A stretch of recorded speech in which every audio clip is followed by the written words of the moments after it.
আজ কলতানের নিবেদন লেখিকা সুচিত্রা ভট্টাচার্যের উপন্যাস আরাকিয়েলের হিরে। উপন্যাসের কথক সুস্মিতা, নিতিন মাসের চরিত্রে আমি সায়নী, টুপুরের চরিত্রে অমৃতা, আর বিভিন্ন চরিত্রে আছে হৃদ, শুভ্রপ্রতিম, স্বরূপ, তুহিন, প্রিয়াংশু, সামন্তক, স্বর্ণাভ, অমৃতা পাল, শাশ্বতী মোদক, গৌরী, আফসারি এবং প্রিয়াঙ্কা। প্রচ্ছদে হৃদ, শব্দ সংযোজনে অমৃতা ঘোষাল, আবহে গৌরী সাহা ও সুব্রত চৌধুরী, ভূমিকা ও কৃতজ্ঞতা স্বীকার আমি সায়নী, সম্পূর্ণ নির্দেশনায় প্রিয়াঙ্কা দে। শুরু হচ্ছে এই উপন্যাসের তৃতীয় পর্ব। শুনে নিন আরাকিয়েলের হিরে।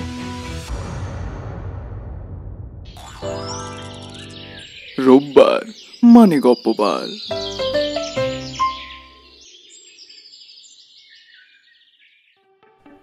হোটেল সিলটনের বহিরাঙ্গে তেমন একটা দেখনদারি নেই। তিনতলা ব্রিটিশ স্থাপত্যের বিল্ডিংটায় বয়সের ছাপ পড়েছে, তবে সবুজ লনখানি যথেষ্ট পরিষ্কার পরিচ্ছন্ন। মিনি লাউঞ্জ আর রিসেপশন কাউন্টারটিও মোটামুটি ছিমছাম। মোটা মোটা গথিক থামে দীর্ঘকায় দরজা জানলায় কারুকাজ করা কাঠের সানসেডে একটা বনেদিয়ানার গন্ধও পাওয়া যায় যেন। রিসেপশনের বাঁ দিকে মালিকের ঘর। ভিতরে ভিজিটিং কার্ড পাঠিয়ে অপেক্ষা করছিল নিতিন। দরজার পিতলের নেমপ্লেটখানা পড়তে পড়তে টুপুর ফিসফিস করে বলল, ভদ্রলোকের ভালো নামটা কি খটোমটো গো। নিতিন নিচু গলায় বলল, ইয়ার এমন কি, ভারতীয়ন থেকে হ্যারি, আর্মেনিয়ানদের নাম এরকমই হয়। ইউনিফর্ম পরা কর্মচারীটি ঘর থেকে বেরিয়েছে, হাত দেখিয়ে বলল, আপনারা যেতে পারেন। ভিতরে চড়া ঠান্ডা। কম্পিউটার শোভিত প্রকাণ্ড টেবিলের ওপর মাঝবয়সী হ্যারি, ঘূর্ণন চেয়ারে আসেন, গোলগাল মুখ, ভালো মানুষ চেহারা। গায়ের রং ফর্সা হলেও মোটেই সাহেবদের মতো নয়। মাথায় কাঁচা পাকা চুল, চকচকে কামানো গাল, পরনে ঝকঝকে স্যুটটাই। ঠোঁটে হাসি টেনে নিতিন বলল, গুড আফটারনুন মিস্টার আরাকিয়েল। হ্যারির মুখমণ্ডলে তেমন কোনো অভিব্যক্তি ফুটল না। বিনা সৌজন্যেই বললেন, বসুন, জানতাম আজকালের মধ্যেই আসবেন। গদিমোড়া চেয়ারে বসে পড়ল নিতিন। বলল, তদন্তের খবর কে দিল আপনাকে? জেসমিন, নির্মলা না ইসাবেল আন্টি? সেটা খুব ইম্পর্টেন্ট নয় ম্যাডাম। হ্যারির স্বর অসম্ভব শান্ত। শুধু ভাবছি আর কত মানসিক অত্যাচার আমার কপালে আছে। এখন তো মনে হচ্ছে আঙ্কেলের মৃত্যু সংবাদ পেয়ে সঙ্গে সঙ্গে ছুটে যাওয়াটা সেদিন উচিত হয়নি। আহা, ওভাবে ধরছেন কেন মিস্টার আরাকিয়েল? আপনি তো কর্তব্য পালন করেছেন। দুর্ভাগ্যবশত সেই রাত্রির একটা বিচ্ছিরি ঘটনা ঘটে গিয়েছে এবং ইচ্ছেই হোক আর অনিচ্ছেই হোক আপনি তাতে জড়িয়ে পড়েছেন। সেই অ্যাঙ্গেলেই তো দেখার চেষ্টা করছি। ওকে, কি জানতে চান বলুন। 22শে ডিসেম্বরের রাতের ডিটেলটা আরেকবার বলতে হবে নিশ্চয়ই, যাতে আমার বক্তব্যের অসঙ্গতি থেকে ধরতে পারেন হিরেটা আমি কখন চুরি করেছি। হ্যারির বাচনভঙ্গিতে টুকুর থ। মহাজানু লোক তো। বিকার নেই, উত্তেজনা নেই, দিব্যি কেমন চিবিয়ে চিবিয়ে ইংরেজিতে চ্যালেঞ্জ ছুড়ে দিচ্ছেন নিতিন মাসিকে। টুপুরকে আরো অবাক করে দিয়ে নিতিনও হাসছে মিটিমিটি। কোন রকম পাঞ্জা কষাকষিতে না গিয়ে ঠান্ডা গলায় বলল, খারার প্রয়োজন নেই মিস্টার আরাকিয়েল। মোটামুটি সকলের স্টেটমেন্ট তো নিলাম, ওগুলো ঘেটে ঘুটেই যা পাওয়ার পেয়ে গিয়েছি। এবং নিশ্চিত হয়েছেন হিরে আমিই নিয়েছি, তাই তো? কিন্তু ম্যাডাম, জিনিসটা খুঁজে না বের করলে তো অপরাধ প্রমাণ হবে না। তা কোথা থেকে সার্চ শুরু করবেন? আমার বাড়ি, অফিস, নাকি ব্যাংকের লকার? আপনি একাই খুঁজবেন নাকি পুলিশ সার্চ ওয়ারেন্ট নিয়ে আসছে? দেখা যাক কি হয়। মিতিন হ্যারির চোখে চোখ রাখল। আগে তো বোঝার চেষ্টা করি হিরে আপনি নেবেন কেন। আমি আপনাকে লিড দিতে পারি ম্যাডাম ডিটেকটিভ। হোটেল শিলটন এখন ভালো চলছে না, তাই হয়তো হোটেল আর হিরে বেচে বাকি জীবনটা আমি বসে বসে খাবো, কিংবা সপরিবারে কেটে পড়বো অস্ট্রেলিয়ায়। কারণটা তেমন জোরালো লাগছে না। কেন নয়? ওই হীরের দাম আপনি জানেন? আন্দাজ করতে পারি, টাকার হিসেবে অন্তত 2 কোটি। কিন্তু এও জানি হিরেটা আপনার কাছে টাকার চেয়ে অনেক অনেক বেশি মূল্য। এতক্ষণে হ্যারির মুখে সামান্য ভাঙচুর। ঘূর্ণন চেয়ারে হেলান দিয়ে বললেন, আপনাকে তো যথেষ্ট ইন্টেলিজেন্ট মনে হচ্ছে। বুদ্ধিমতী নই, যুক্তিবাদী। আমি কার্যকারণে বিশ্বাস করি। হ্যারির চোখের মনি পলকের জন্য স্থির। তারপর থেমে থেমে বললেন, দেখুন ম্যাডাম, হিরে আমি নিয়েছি কি নিইনি সে প্রসঙ্গে যাচ্ছি না, তবে পুলিশের লোক নন বলেই আপনাকে বলছি, ওই হিরেতে আমার কাকার যতটা অধিকার ছিল আমারও ঠিক ততটাই আছে। ওটা কখনোই কাকা বা তার পরিবারের একার প্রাপ্য নয়। আমার বাবাকে অন্যায়ভাবে বঞ্চিত করা হয়েছিল। অন্যায়ভাবে বলছেন কেন? আপনার ঠাকুরদা যদি তার ছোট ছেলেকেই দিয়ে যান তাতে কার কি বলার আছে? না ম্যাডাম, তা তিনি পারেন না। হিরেটা ঠাকুরদা অর্জন করেননি, ওটা আমাদের পূর্বপুরুষদের সম্পত্তি। একজন ভারতীয় হিন্দু মহিলাকে বিয়ে করার জন্য বাবাকে বাড়ি থেকে তাড়িয়ে দিয়েছিল ঠাকুরদা। আপনার মা? মারাঠি, শোভা দেশপান্ডে। হিন্দু বলেই ঠাকুরদা তাকে মানতে পারেননি। চেয়ারের ঘূর্ণন থামিয়ে হঠাৎই ঝুঁকেছেন হ্যারি। ব্যথিত মুখে বললেন, দুঃখের কথা কি জানেন? আমার ঠাকুরদা ছিলেন অত্যন্ত পণ্ডিত মানুষ, অথচ উনি একবারও ভেবে দেখেননি আমাদের আর্মেনিয়ানদেরই অনেকের পূর্বপুরুষ ছিল হিন্দু। টুপুরের গলা দিয়ে বিস্ময়ে ঠিকরে এলো, ও মা, আর্মেনিয়ানরা কি করে হিন্দু হবেন? ইতিহাসের গতি প্রকৃতি ভারী অদ্ভুত ম্যাডাম। হ্যারির ঠোঁটে বিষণ্ণ হাসি। আপনারা হয়তো খবর রাখেন না, একসময় ভারতের সঙ্গে আর্মেনিয়ানদের নিয়মিত ব্যবসা বাণিজ্য চলত। শুধু তাই নয়, যীশু খ্রিস্টের জন্মের 150 বছর আগে দুজন হিন্দু রাজকুমার পাকাপাকি ভাবে আর্মেনিয়ায় চলে গিয়েছিলেন। আর্মেনিয়ান ভাষায় তাদের একজনের নাম জেসেন্নি, অন্যজনের নাম ডেমিটার। ভারতীয় ভাষায় নাম দুটো শুনলে অবাক হবেন, কৃষ্ণ আর জগন্নাথ।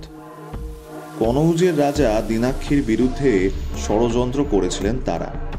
প্রাণে বাঁচতে পালিয়ে আর্মেনিয়ায় আশ্রয় নেন।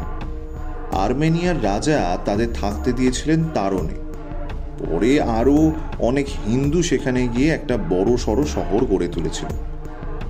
তার প্রায় 500 বছর পর আর্মেনিয়ার এক খ্রিস্টান রাজার সঙ্গে হিন্দুদের যুদ্ধ হয়।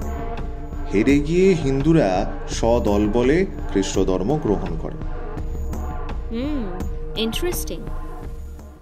আরো ইন্টারেস্টিং কি জানেন? আর্মেনিয়ায় এখনো এক হিন্দু বীরের মূর্তি আছে। স্থানীয় ভাষায় সেই যোদ্ধার নাম আর্টজান, অর্থাৎ আপনাদের অর্জুন। এবার বলুন, এইসব হিন্দুর কেউ যে আমাদের পূর্বপুরুষ ছিলেন না তা কি নিশ্চিতভাবে বলা যায়? তা বটে, আপনার ঠাকুরদা সত্যি গাছটা ঠিক করেননি, কিন্তু একেবারেই কি কিছু দেননি আপনাদের? অতি সামান্য, একেবারে অতি সামান্য। শুধু প্রিটোরিয়া স্ট্রিটের এই বাড়িটা, যেখানে বাবা কষ্টে শিষ্টে এই হোটেলটা বানিয়েছিলেন, আর নগদ মাত্র 1 লাখ টাকা। আপনার ক্ষোভের কারণটা বোঝা গেল। আচ্ছা, ক্ষুব্ধ হওয়াটা কি খুব অস্বাভাবিক ম্যাডাম? এখনো যে কত রকম বঞ্চনা আমাকে সহ্য করতে হচ্ছে। যেমন? আমার কাকার কাণ্ডটাই দেখুন না। ঠাকুরদা নয় অবুঝ ছিলেন, কিন্তু কাকা, তিনি তো আমায় খুব ভালোবাসতেন বলেই জানতাম। আমিও কখনো কর্তব্যে গাফিলতি করিনি। সময় পেলেই কাকা কাকিমাকে দেখে আসতাম, নিয়মিত খোঁজ খবর রাখতাম। নিজের যখন ছেলে মেয়ে নেই, কাকার কি উচিত ছিল না সম্পত্তির খানিকটা অন্তত আমায় দিয়ে যাওয়া? কিন্তু একটা উইল করে গোটা সম্পত্তিটা উনি কাকিমাকে দিয়ে গেলেন। মিস্টার আরাকিয়েলের উইল ছিল? তবে আর বলছি কি, উইল যদি আদৌ না থাকতো, অন্তত সম্পত্তির একটা ভাগ তো আমি পেতামই খ্রিস্টানদের উত্তরাধিকার আইন অনুযায়ী। অথচ সেটুকুও উনি করলেন না। আর কাকিমা যা করলেন। ইসাবেল আন্টি, তিনি আবার কি করলেন? ভাবতেও পারবেন না ম্যাডাম। আত্মীয় স্বজনের ব্যাপার বলতেও লজ্জা করে। হিরে নিয়ে আমার পেছনে পুলিশ তো লাগিয়েছেনই, আমি আর আমার স্ত্রী জেরায় জেরবার হয়ে গিয়েছি। তার মাঝেই খবর পেলাম তড়িঘড়ি করে কাকিমা নাকি উইলের প্রবেটটাও নিয়ে ফেলেছেন। তাই নাকি? কবে? কতদিন আগে? কাকা গত হওয়ার মাসখানেকের মধ্যেই, জানুয়ারি মাসে। আপনি জানলেন কোথা থেকে? অ্যালবার্ট? না না, মানে বোধহয় অ্যালবার্টই। অ্যালবার্টের সঙ্গে আপনার খুব ভাব, তাই না? ভাব বলতে আপনি কি বলতে চাইছেন বুঝলাম না।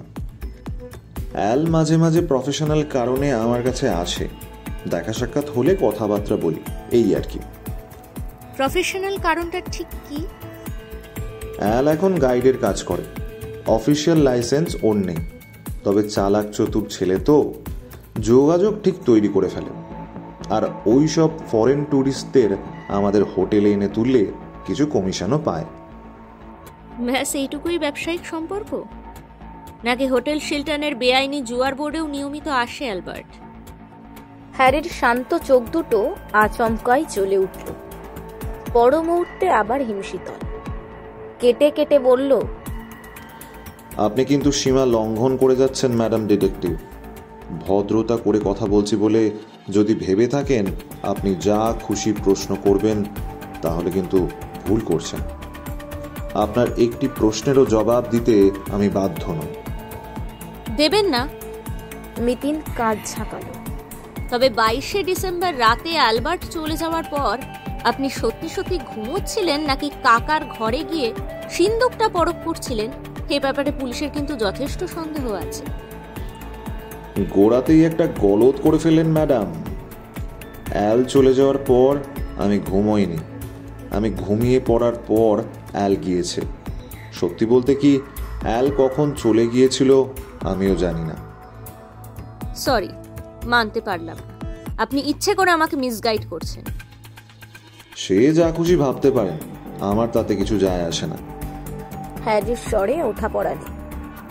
আগেই তো বললাম, ওই হিরেতে আমার যথেষ্ট অধিকার আছে। যদি নিয়ে থাকি বেশ করেছি, পারলে খুঁজে বের করুন। বেশ, দেখি চেষ্টা করে। আজ তাহলে চলি মিস্টার আরাকিয়েল। আশা করছি শিগগিরই আমাদের আবার দেখা হবে। শিল্টন হোটেল থেকে বেরিয়ে টুপুর বলল, মিস্টার হ্যারি কিন্তু বেশ পিকিউলিয়ার, তাই না? মিতিন কি যেন ভাবছিল, অন্যমনস্কভাবে বলল, কেন? বারে, যাকেই হিরে নিয়ে ক্রস করা হচ্ছে সেই হাউমাউ করে উঠছে। একমাত্র মিস্টার হ্যারি কোনো হেলদোল নেই। কেমন বুক বাজিয়ে বলে দিলেন, নিয়ে থাকলে বেশ করেছি। তোমার কি ধারণা মিস্টার হ্যারি কালপ্রিট? তোর কি মনে হচ্ছে? আমার মনে হয় টুপুর মাথা চুলকোল। হ্যারির সঙ্গে অ্যালবার্টের যোগ সাজস আছে। এই দুই মক্কেলের ওপর রাউন্ড দ্য ক্লক নজর রাখলে হীরের হদিশ মিলতেও পারে। অবশ্য থ্রু অ্যালবার্ট যদি কোনো বিদেশির কাছে পাচার হয়ে গিয়ে থাকে, তাহলে আর কিছু করার নেই। বলছিস? হ্যাঁ গো, আমার মন বলছে সেই রকমই কিছু ঘটেছে, এবং সেই কারণে মিস্টার হ্যারি এত বেশি কনফিডেন্ট। আর হীরের বদলে যে টাকাটা এলো সেটা মিস্টার হ্যারি কোথায় রাখতে পারে? জায়গার অভাব, হোটেলের লনেই তো পুঁতে রাখা যায়। নে এবার একটা ট্যাক্সি ধর, বাড়ি গিয়ে আরতিকে ছাড়তে হবে। বিকেলবেলা থিয়েটার রোড থেকে ট্যাক্সি পেতে খুব একটা অসুবিধে নেই। সিটে বসে টুপুর বলল, মাটিতে টাকা পুঁতে রাখার থিওরিটা কি তোমার পছন্দ হলো না? অপছন্দ হলো তো বলিনি। নিতিন হাসলো। আমি কোনো সম্ভাবনাকেই উড়িয়ে দিচ্ছি, আবার একটা লাইন ধরে এক বজ্ঞা ভাবতেও রাজি নেই। তবে হ্যারির কাছে এসে একটা মস্ত লাভ হলো। টুপুর চোখ কুঁচকোলো। কি লাভ? প্রথমত মানুষটাকে খানিকটা চেনা গেল, সেকেন্ডলি অনেক ইনফরমেশনও মিলল। কি ইনফরমেশন? আর্মেনিয়ানদের গল্প? জবাব দেওয়ার আগেই মিতিনের মোবাইল বেজে উঠেছে। নম্বরটা দেখেই মিতিনের ভুরু জড়ো। ইয়েস। ব্যাস, আর কথা নেই মিতিনের মুখে। কানে যন্ত্র চেপে এক টানা শুধু শুনে যাচ্ছে। মোবাইল অফ করার আগে একবারই মাত্র স্বর ফুটল, ওকে। টুপুর আলগাভাবে জিজ্ঞেস করলো, কে গো? মিস্টার কুরিয়েন। মিস্টার কুরিয়েন? হঠাৎ কি বলছেন? বললেন গোটা বিশ্বব্রহ্মাণ্ডই আদতে একটি মহাশূন্য। কি বুঝলি? টুপুর ফ্যাল ফ্যাল করে তাকালো। কি যে হেয়ালি করে না মিতিন মাসি। হেয়ালি ক্রমেই বাড়ছিল। বাড়ি ফিরে গোটা সন্ধ্যেটা ঘর অন্ধকার করে শুয়ে রইল মিতিন মাসি। রাতে খেতে বসেও আনমনা। মুরগির ঠ্যাং চিবোতে চিবোতে আর্মেনিয়ানদের সম্পর্কে অজস্র জ্ঞান বিতরণ করলো পার্থমেশু। রেজা বিবির সমাধিটাকে যদি হিসেবে না ধরা হয়, তাহলে কলকাতায় পা রাখার ঢের আগেই নাকি চুচুড়ায় ঘাঁটি গেড়েছিলেন আর্মেনিয়ানরা, তারপর চন্দননগরে, তারপর মুর্শিদাবাদের লাগোয়া সৈদাবাদে। মোগল বাদশাহ ঔরঙ্গজেবের ফরমান নিয়ে সৈদাবাদে নাকি জমিয়ে ব্যবসা শুরু করেছিল আর্মেনিয়ানরা। অবশ্য প্রথম গির্জাটি নাকি গড়ে চুচুড়ায়। আমাদের বঙ্গদেশে এটাই নাকি দ্বিতীয় প্রাচীনতম গির্জা। পার্থমেশর এমন লম্বা বক্তৃতাও চুপচাপ গিলে নিল মিতিন মাসি। একটাও টিকা টিপ্পুনি জুড়ল না। এমনটা কালে ভদ্রে ঘটে। মিতিন মাসির মগজে যখন জট পড়ে যায়, শুধু তখনই। কেসটা কি তবে? টুপুর যেমনটা ভাবছিল তত সরল নয়। মিস্টার কুরিয়েনই বা কি এমন সংবাদ শোনালেন টেলিফোনে? দুয়ে দুয়ে চার কি তবে হচ্ছে না? পরদিন সকালেও মিতিন মাসি ঝিম মেরে বসে। পার্থমেশো কাজে বেরিয়ে যাওয়ার পর হঠাৎই সালোয়ার কামিজ পরে তৈরি। আরতিকে বলল, আমি আর টুপুর একটু বেরোচ্ছি, ফিরতে দেরি হতে পারে, গুমরুমকে খাইয়ে দিও। বিস্মিত মুখে টুপুর বলল, কোথায় যাবে? Marco street. কেন গো? কয়েকটা গিট খুলতে হবে। জেসমিন আর ইসাবেল আন্টিকে একবার মিট করা দরকার। জেসমিনও মিতিনদের দেখে অবাক। কি ব্যাপার ম্যাডাম, ফোন টোন না করে হঠাৎ? চলে এলাম, অসুবিধা করলাম কি? তা নয়, তবে আমি যে একটু বেরোবো এখন। একদম সময় নেই? না না, আছে কিছুক্ষণ। আসলে 12টায় এক পার্টিকে টাইম দিয়েছে তো। মিনিট 20-এর মধ্যেই আপনাকে ছেড়ে দেবো। আহা, এত ইতস্তত করছেন কেন? আসুন তো। ড্রয়িং রুমে মিতিনদের বসিয়ে নির্মলাকে শরবত তৈরির নির্দেশ দিলেন জেসমিন। মুখোমুখি সোফায় বসে বলল, কতদূর এগোলেন? সামান্যই। অন্ধকার সুরঙ্গে হাঁটছিলাম, সবে যেন একটু আলোর দিশা পাচ্ছি। জেসমিনের চোখ জল জল। হিরেটা তাহলে পাওয়া যাবে? সম্ভাবনা আছে। Thank god. আন্টি তাহলে প্রাণ ফিরে পাবেন। আচ্ছা, আন্টি এখন আছেন কেন? একই রকম, ওষুধ তো চলছে, তবে তেমন উন্নতি হচ্ছে না। হিরেটা পেলে হয়তো সবটা কাটিয়ে উঠতে পারবেন, শরীরটাও ফিরবে। এবার তাহলে কাজের কথায় আসি। বলুন। মিস্টার আরাকেলের মৃত্যুর পর মিস্টার হ্যারি তো আর এ বাড়িতে আসেননি, তাই না? তা কেন, আসছিল তো। পুলিশ জিজ্ঞাসাবাদ করার পর থেকে আর যোগাযোগ রাখছে না। একমাত্র ফিউনারেল ডিনারের দিন সপরিবার এসেছিল, ঘন্টাখানেকের জন্য। আন্টিকে টেলিফোনও করছেন না? পিসি তো সেই জন্য খুব আপসেট। আচ্ছা, ফিউনারেল ডিনারের দিন মিস্টার হ্যারির মুড নিশ্চয়ই ভালো ছিল না? একেবারেই না, প্রায় কারোর সঙ্গেই কথা বলেননি। আচ্ছা, মিস্টার হ্যারি কি শুধু পুলিশের ব্যাপারেই আহত, নাকি অন্য কোনো কারণ আছে? আর কি কারণ থাকবে? শুনলাম মিস্টার আরাকেল উইল করে যাবতীয় সম্পত্তি ইসাবেল আন্টিকে দিয়ে গিয়েছেন। সেই কারণেও কি মিস্টার হ্যারি? জেসমিন ক্ষণিকের জন্য থতমত, অস্ফুটে বলল, আপনি হ্যারির কাছে গিয়েছিলেন? হ্যাঁ, মনে হলো ওর কিছু এক্সপেকটেশন ছিল। আশ্চর্য, আঙ্কেলের প্রপার্টি আন্টি পাবেন এটাই তো স্বাভাবিক। হ্যারি আশা করে কোন মুখে? কারণ সম্পত্তির অনেকটাই যে বংশগত, এমনকি হারানো হিরেটাও। সুতরাং মিস্টার হ্যারির যে একটু হলেও দাবি নেই এ কথা বোধহয় আইনও বলবে না। দেখুন ম্যাডাম, আইনি কুটকাচালি আমি একদম বুঝি না। আঙ্কেল যদি তার স্ত্রীকেই সব দিয়ে যান, আর কি বলার আছে? তা তো বটেই। আচ্ছা, মিস্টার হ্যারি কি আগে শুনেছিলেন উইলের কথা? জানার তো কথা নয়, আমাকেও আঙ্কেল কখনো বলেননি, আন্টিকেও না। ও, আপনারা জানলেন কবে? ফিউনারেল ডিনারের পর আঙ্কেলের সলিসিটর আমাদের জানালেন। উইল তো ওদের কাছেই গচ্ছিত ছিল। মানে সলিসিটর ফার্মে? হ্যাঁ, Roy and Sen, 3 number old court house street. আচ্ছা, কে কে সাক্ষী ছিল উইলের?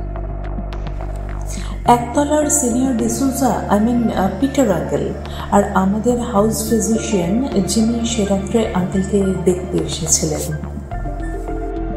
ও, তো কবে নাগাদ উইলটা করা হয়েছিল? ডেট তো দেখলাম বছর 3 আগে। জেসমিনকে ঈষৎ অসহিষ্ণু দেখালো। কিন্তু হিরে চোরের সঙ্গে উইলের কি সম্পর্ক ম্যাডাম? হয়তো কিছুই না, তবু বুঝে নিতে দোষ কি? আচ্ছা, একটা কথা, আন্টি এত তড়িঘড়ি উইলের প্রবেট নিতে গেলেন কেন? আমি অ্যাডভাইস করেছিলাম। হিরে মিসিং হওয়ার পর আমার খুব নার্ভাস লাগছিল। মনে হয়েছিল সম্পত্তিটা এক্ষুনি পিসির নামে করে নেওয়া উচিত। তাছাড়া আঙ্কেলের শেয়ার সার্টিফিকেটগুলোর নাম ট্রান্সফারও তো জরুরি ছিল।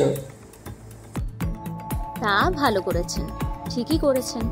ইসাবেল আন্টির ভবিষ্যৎ নিরাপত্তার দিকটাও তো ক্লিয়ার থাকা দরকার। তা প্রপার্টি এখন তাহলে ইসাবেল আন্টির নামে, কি বলেন? হ্যাঁ, ওটা নিয়ে আর কেউ ট্যাফও করতে পারবে না।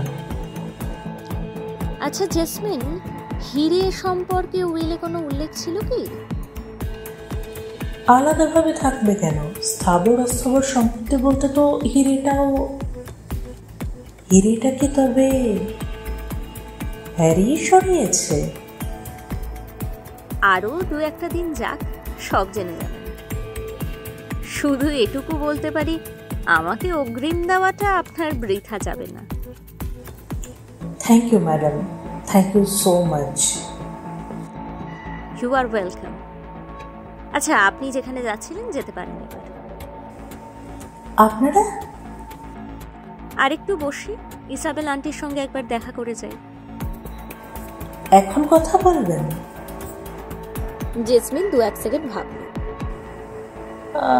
বেশ তো, নির্মলাকে ডেকে দিচ্ছি, ও আপনাদের আন্টি রুমে নিয়ে যাক। ইসাবেল বিছানায় শুয়ে একটা বই পড়ছিলেন। নির্মলা ধরে বসিয়ে দিতেই চোখ ঘষে বললেন,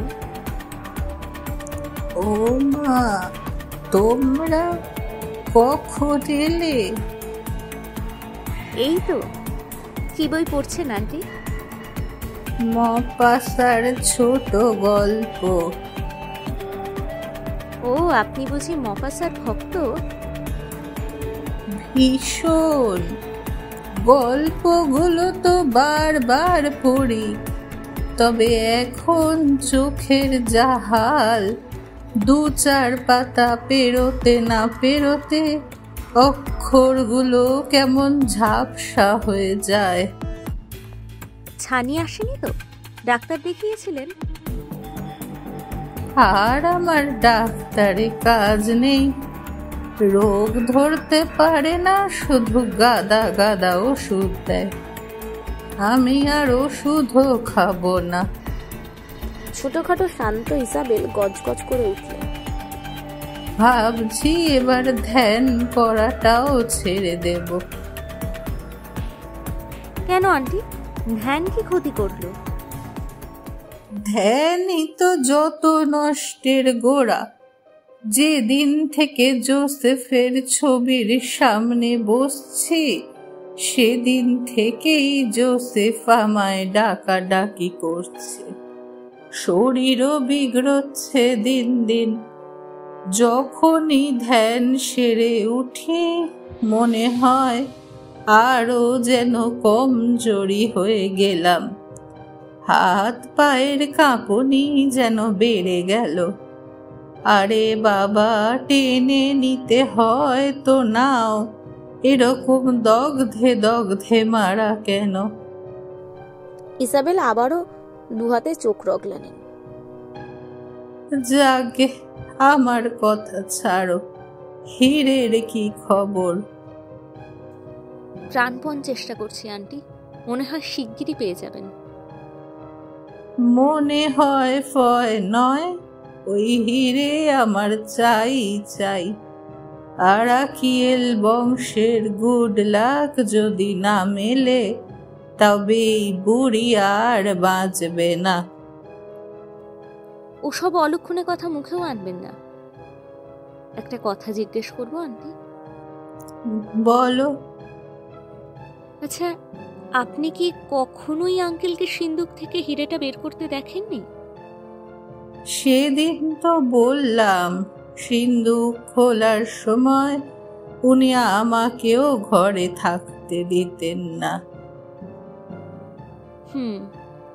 আচ্ছা, আজ একবার সিন্দুকটা দেখতে পারি? দেখো। পাশে দাঁড়িয়ে থাকা নির্মলাকে চাবির গোছা বাড়িয়ে দিলেন ইসাবেল। যা, খুলে দে। সিন্দুকের অভ্যন্তর সেদিনের মতোই ফাঁকা ফাঁকা। ভেলভেটের ফাঁকা বাক্স খোলা পড়ে। ডায়েরি আর টুকরো টুকরো কাগজ যেখানে ছিল সেখানেই। বাক্সখানা আবার ভালো করে পরখ করে ডায়েরিটা হাতে নিল মিতিন। উল্টোচ্ছে পৃষ্ঠা, সময় নিয়ে নিয়ে। হঠাৎই বাড়িয়ে দিয়েছে টুপুরকে।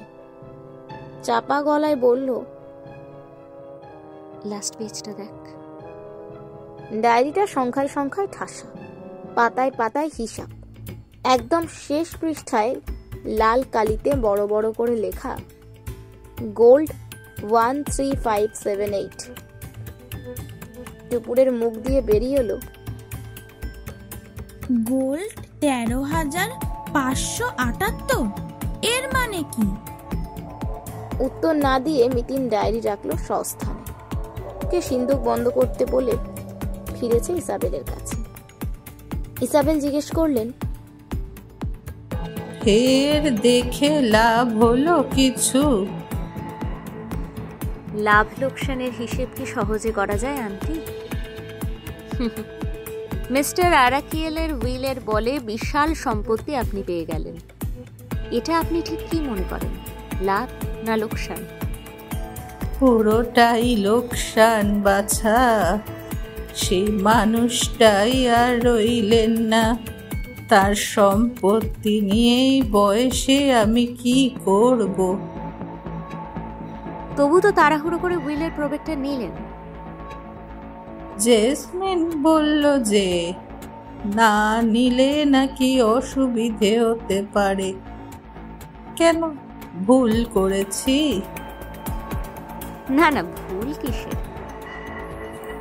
আমার কিন্তু কেমন খচখচ করছিল, মনে হচ্ছিল বড্ড বিষয়ী হয়ে যাচ্ছি। তারপর থেকেই তো ধ্যানে মন দিলাম। তা আপনি উইল করার কথা ভাবছেন না? ভাবছি তো। জোসেফের কয়েকটা ভুল তো শোধরাতে হবেই। কিরকম? জোসেফের খুব ইচ্ছে ছিল আর্মেনিয়ান একাডেমিকে কিছু দান করার। হয়তো উইলটা বদলাতেন, কিন্তু সময় তো পেলেন না। ভাবছি টাকা কড়ি যা আছে তার একটা মোটা অংশ একাডেমিকে দিয়ে যাব। এই বাড়ি আর কিছু টাকা পাবে জেসমিন। আমার এই মেয়েটাকেও ফেলবো না। এর জন্য বাড়ির একখানা ঘর আর আজীবন মাসোহারার বন্দোবস্ত করে যাব। টুকুর ফস করে বলে উঠল, আর হিরে? আগে খুঁজে তো পাওয়া যাক, তারপর ভেবে দেখব। ইসাবেলের গলায় সংশয়ের সুর।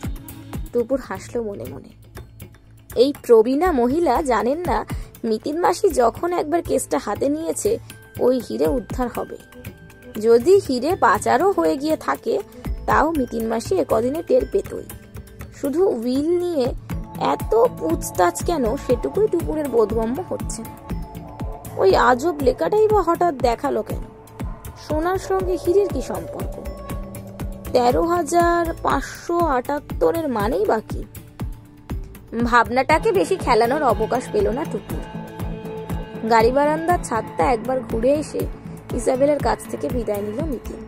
দরজা বন্ধ করতে করতে নির্মলাও এসেছে পিছন পিছন। হঠাৎই ঘুরে দাঁড়িয়ে মিতিন তাকে বলল, আন্টির ঠিক মতো খেয়াল রাখছো তো? নির্মলা নিরস গলায় বলল, দেখাশোনা করাটাই তো আমার কাজ। বিনিময়ে তো পাচ্ছ অনেক কিছু। আন্টি তো তোমার সারা জীবনের ব্যবস্থা করে দিচ্ছেন। আন্টির করুণা আমার ভাগ্য। তুমি কিন্তু আন্টির ভালোবাসার পুরো মর্যাদা দাওনি নির্মলা। এ কথা কেন বলছেন? 22শে ডিসেম্বরের রাতটা ভাবো, তাহলেই জবাব পেয়ে যাবে। পলকে নির্মলার মুখ ছাইয়ের মতো ফ্যাকাশে। মাথা নিচু করে বলল, আপনি যা ভাবছেন তা কিন্তু। নির্মলা থমকে গেল। 2-4 সেকেন্ড তীক্ষ্ণ চোখে নির্মলাকে দেখল মিতিন। তারপর সিঁড়ি বেয়ে তত্তর করে নেমে গেল নিচে। টুকু কৌতূহলে টকপক করে ফুটছে। একতলায় এসে বলল, মিস্টার হ্যারি আর নির্মলাকে আতাত করে? এখন কোনো প্রশ্ন নয়। চল, জেসমিনের মোমবাতির কারখানাটা একবার দেখে যাই। কেন? বললাম যে নো প্রশ্ন, জাস্ট ফলো মি। গিয়ে অবশ্য লাভ হলো না। বাড়ির পিছনের গ্যারেজটা বন্ধ। তালা মারা পুরনো আমলের কাঠের পাল্লা ঠেলে ঠুলে ভিতরটা দেখার চেষ্টা করলো মিতিন। কিছুই বোধহয় গোচরে এলো না। হতাশ হয়ে এদিক ওদিক ঘুরছে। হঠাৎই হনহন করে চলে গেল পাঁচিলের ধারের ঝোপটায়। ছোট্ট একটা কাগজের বাক্স পুড়িয়ে দেখছে ভুরু কুঁচকে। বাক্সটা ফেলে দিয়ে টুকুরকে বলল, দাঁড়া এখানে, আমি আসছি। বলেই দরদরিয়ে আবার দুটো। টুকুর হতবাক। গিয়ে বাক্সটা তুলে দেখলো একবার। কি কাণ্ড! এ যে 1 ডজন থার্মোমিটারের বাক্স। এইটা দেখে মিতিন মাসি কত উত্তেজিত হয়ে পড়লো কেন? কি ছাই রহস্য পেল বাক্সটায়? মিনিট 5 পর ফিরেছে মিতিন। আর এক মুহূর্ত অপেক্ষা করলো না। টুকুরকে ডেকে নিয়ে সোজা গেটের বাইরে। বাহাদুর যে প্যাট প্যাট করে তাকিয়ে, সেদিকেও নজর নেই। লম্বা লম্বা পায়ে হাঁটছিল মিতিন। তাল মেলাতে টুকুরের গলদ ঘর্ম দশা। ফ্রি স্কুল স্ট্রিটের মুখে এসে মিতিন ট্যাক্সি ধরতে দাঁড়িয়েছে। সঙ্গে সঙ্গে টুকুর জিজ্ঞেস করলো, ব্যাপারখানা কি? আবার উপরে ছুটলে কেন? ব্যাগ খুলে মিতিন একটা আধ পোড়া লাল বাটি মোমবাতি বের করে দেখালো। এইটা আনতে। টুকুরের গুলিয়ে যাচ্ছিল সবকিছু। মোমের মধ্যে হিরে আছে নাকি?